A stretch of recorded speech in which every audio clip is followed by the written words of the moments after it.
Good evening to you. I'm sitting again in my quiet church, well, the quiet church building. I call it my because nobody else turns up here. But those of you that watch my channel will know that I rather enjoy certain types of films because I feel that they have a story to tell that often relates to our Christian walk. And I was watching one the other night that I felt really fitted in with the way the Lord wants to emphasize things to us that we sometimes just lay aside a bit and we don't always take up as a good challenge. The film was a 1958 film, black and white, called Ice Cold in Alex. Those of you of my generation, I think, will probably know the film. It starred John Mills, who was a great British actor, one of the great British actors of our time. And the plot sort of takes place in the northern deserts of North Africa. It's during the Second World War, during the North Africa campaign. And Mills plays the character called Captain Anson. And Anson is part of the Royal Army Service Corps. And he's in charge of an ambulance. And this ambulance is going across country. And they get word that the Germans have taken Tobruk and that they need to get to Alexandria as quick as possible. And himself in the ambulance, plus his sergeant major and two nurses. And they start to go across the North African desert. And they come across a soldier. And I think there's a stranded soldier, I'm not sure. I don't remember seeing the beginning of the film recently, but I just sort of came in at the middle. So he's played by Anthony Quayle, and he was by the name of Captain Van der Poel, which is a very South African surname. Having lived there myself, I know what the South African surnames are like. They come from the Dutch. Van der meaning from, as far as I know. And they find this chap, and as I say, he's stranded, but he's carrying an enormous backpack. And he kind of bribes his way into the ambulance of John Mills that he says he needs help. He's been sort of, he hasn't any transport to get to safety, being an ally, a South African. And he gives John Mills, I believe, a couple of bottles of gin, and he's off into the ambulance with him. As I say, he's carrying this enormous backpack, which is a little bit suspicious that he might have something else inside it. And the story goes on, and there's two situations occur where he saves their lives, and they save his. And the one occasion is when an axle, I think a suspension spring, breaks on the ambulance. And the jack holding up the ambulance when they're trying to repair it gives way. And Van der Poel is underneath the ambulance. And he's a very strong man, and he's able to lift up the back of the ambulance and hold it for a certain amount of time to enable them to get the jack back under to repair the spring. And of course, if he hadn't have done that, then the ambulance would have collapsed and they would have been stuck in the desert. Then there was the opposite occasion where he runs into quicksand and he starts to sink. And they manage to throw him a lifeline eventually, but he actually sinks right into the quicksand, and then they pull him out and they have to get all the quicksand out of his nose and mouth and everything, saving his life. But little did they know at the beginning who Van der Poel really was. And they noticed him going off for loo breaks at very regular moments in the desert. So the one chap actually follows him, the sergeant major follows him off to one of these so-called loo breaks and sees an aerial sticking up where Van der Poel is sitting, and obviously realizes that he has a radio transmitter. And they realize that he must be a spy. And of course, the enemy is the Nazis. So they don't question him at first. In fact, nothing is actually said until the very end of the film, when it's realized who he actually is. And he turns out to be not Van der Poel, the South African, but Otto Lutz, a German. And By that time, he's kind of ingratiated himself into the small group with John Mills and the nurse. One of the nurses had died, and the sergeant major. And they became a very close-knit group of people. But even at the very end, and this is what I want to emphasize, even at the very end that they discover he's a German, they stand with him. Because it went beyond the idea of, well, you're the enemy because you're a German and vice versa. But the fact that he was a human being. He cared about the human beings he was with. And when he did that, he was effectively showing them love, and vice versa.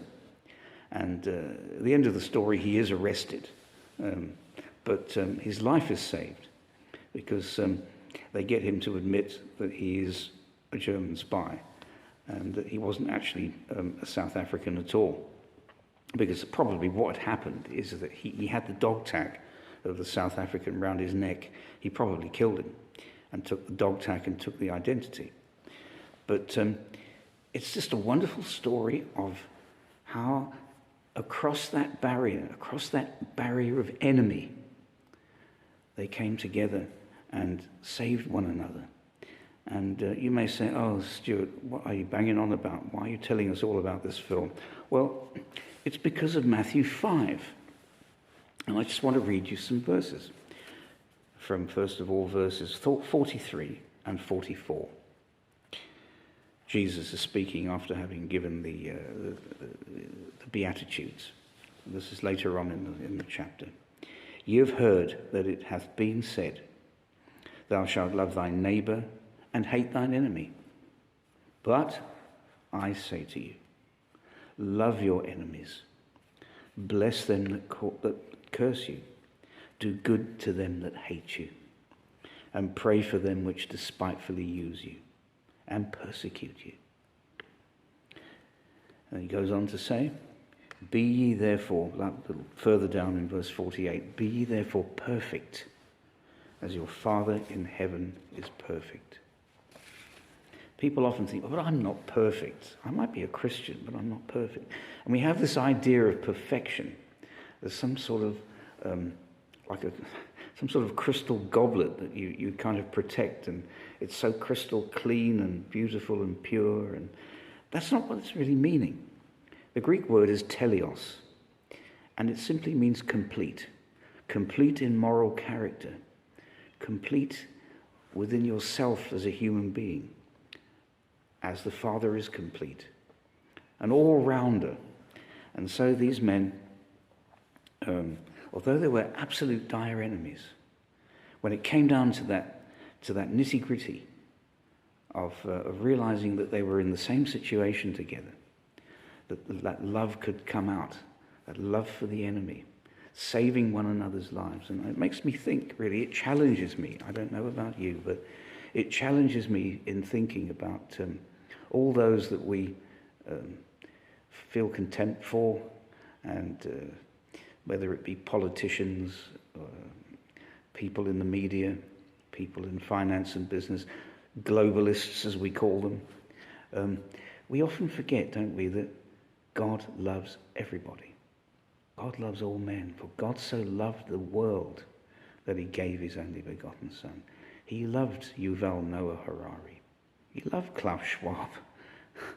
Although maybe they'll never come to Christ, who knows? But the most sort of hardest thing of all, I suppose, all of us have spoken about it. He even loved Adolf Hitler.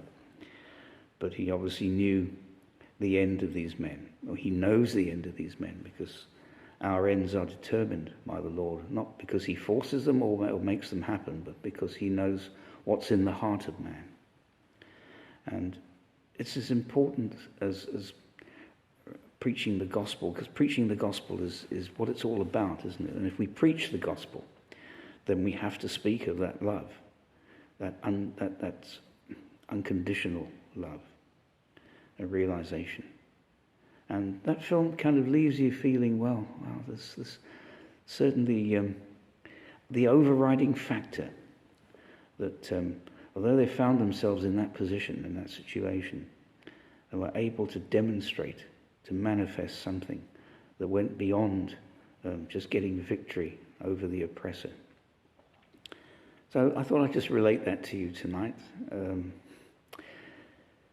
It's a challenge, isn't it, for all of us to love those that God puts in our pathway.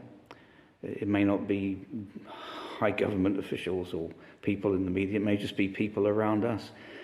That challenge may come with people that we've known in our lives in the past that maybe have wronged us, done things to us, persecuted us. It's important to remember that we can get so wrapped up, can't we, in what we see happening in the world and the kind of things that are happening. God does love all of us and wants all men to be saved, although of course we know all men will not be saved.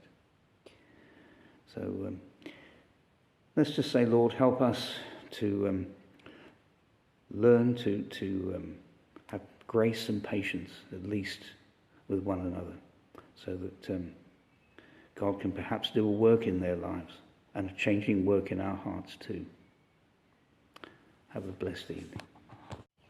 Oh, just as a PS to what I was talking about now, when you get to the end of the film, there's this wonderful scene where the four of them are sitting in a bar in Alexandria and they're drinking lager. And the famous scene is where John Mills is drinking his lager that he was waiting for all the time he was in the desert, and then he swigs it all down in one go.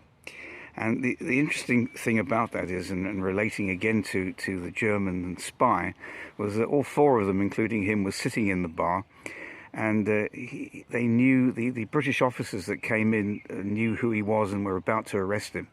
So he only got halfway through his lager. And then John Mills turns to him, I think it's John Mills, and turns to him and says, "You haven't finished your beer." And that was his concern for him too, that he's sitting with them, he's enjoying a beer with them, and he needs to finish it. And then, of course, he gets arrested, and off the film goes. Just thought I'd mention that bit, because there's actually an